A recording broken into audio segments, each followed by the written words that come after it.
তো আজকে আমি চলে এসেছি তোমাদের সামনে বাংলা উচ্চ মাধ্যমিকের কোশ্চেন পেপার নিয়ে। তো দেখি আজকে আমরা কতগুলো সলভ করতে পারি। আমরা আশাবাদী থাকবো যে আমরা প্রত্যেকটা কোশ্চেনই তোমাদের সঠিকভাবে ব্যাখ্যা করতে পারবো। চলে আসি আমরা প্রথম কোশ্চেন, সেটা হচ্ছে কবিরের ধর্ম ছিল কি? কবিরের ধর্ম ছিল সত্যের বয়ান, সবাই যেন। নেক্সট 2 নম্বর, শানিত ইস্পাতখণ্ড অভঙ্গুর নাম কি ছিল? নাম ছিল ভালোবাসা। নিশ্চিত পৌঁছাবে সেই ত্রিশাহর খরজুরের দ্বীপ, এখানে হবে ত্রিশাহর। যারা ড্যাশ এসেছেন তারা সকলেই সাধারণ লোকের ভাষায় সাধারণকে শিক্ষা দিয়েছেন, অ্যান্সার হবে লোকহিতায়। চলে আসি, দূর্পাত মারিয়াকে ভোগের সঙ্গে দিত নারকেল। প্রত্যেক বঙ্গের পঞ্চম ধ্বনিগুলিকে বলে নাসিক্য ধ্বনি। নেক্সট, স্টাইল হলো ব্যাকরণের সম্ভাবনার বিশেষ নিষ্কাশন।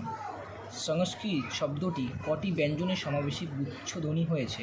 অ্যান্সার হবে 4টি। খণ্ডধ্বনির অপর নাম বা খণ্ডধ্বনির নাম বিভাজ্য ধ্বনি।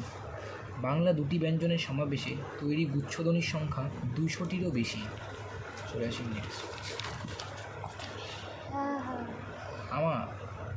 আমরা আমাদের 4 হাত 4 চোখে এঁকে জুজ বলি।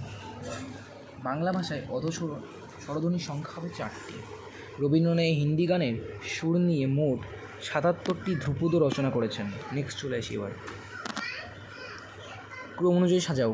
আদরিণী ফিরিয়া দেখিয়া বাড়িতে আনন্দ কোলাহল পড়িয়া গেল। এটা অ্যান্সারও কিন্তু হবে সি। আমি তোমাদেরকে তাড়াতাড়ি বোঝানোর জন্য এটি ফাস্ট করে দিচ্ছি, তোমাদের দেখতে সুবিধা হয়।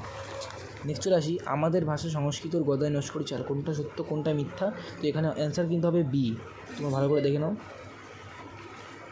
নেক্সট চলে আসি, বাংলা গানের জগতের ইতিহাসে নতুন অধ্যায় সৃষ্টিকার তোমাকে চাই অ্যালবামটি গীতিকার, সুরকার ও গায়ককে? এখানে হবে কবির সুমন বা Suman Chattopadhyay. Institute of nuclear physics গড়ে তোলেন কে? মেঘনাথ সাহা।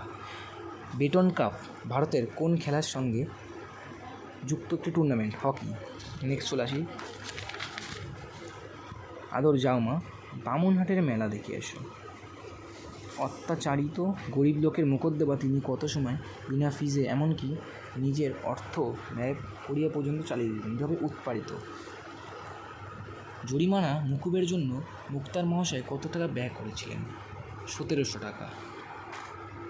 আদরিণী মারা যাওয়ার পর মুখোপাধ্যায় মহাশয় জীবিত ছিলেন 2 মাস। আদালত অবমাননার জন্য মুক্তার মহাশয়ের জরিমানা হয়েছিল 5 টাকা। জয়রাম মুক্তার কত টাকা দিয়ে হস্তিনী কিনেছিলেন? 2000 টাকা দিয়ে। ধর্ম কবিতাটি মূল গ্রন্থ কি? অ্যান্সার হবে অন্ধকার লেখাগুচ্ছ। এখানে একটা ছক রয়েছে, তোমরা দেখে নাও, এটা অ্যান্সার হবে সি। এখানে একটা ছক রয়েছে, এটার অ্যান্সার হবে এ। আপনারা দেখছেন তো ভালো করে। এখানে একটা ছক রয়েছে, এটার অ্যান্সার হবে ডি। এখানে একটা বিবৃত রয়েছে, এই বিবৃতির অ্যান্সার কিন্তু হবে আমাদের অ্যান্সার নাম্বার সি। সমার্থকতার উদাহরণ হিসাবে কোনগুলি ঠিক? উপরেরও ঠিক আর 4 নম্বরটা ঠিক, তাহলে অ্যান্সার হবে বি। পোটরাজ গল্পটি অনুবাদ করেছিলেন কে? সুনন্দন চক্রবর্তী। এখানে কনফিউশনের জন্য তোমাকে সুচন্দন চক্রবর্তী দিয়েছেন, সুনীল চক্রবর্তী দিয়েছেন, সুনন্দন মুখার্জি দিয়েছেন, কিন্তু সঠিক অ্যান্সার হবে সুনন্দন চক্রবর্তী।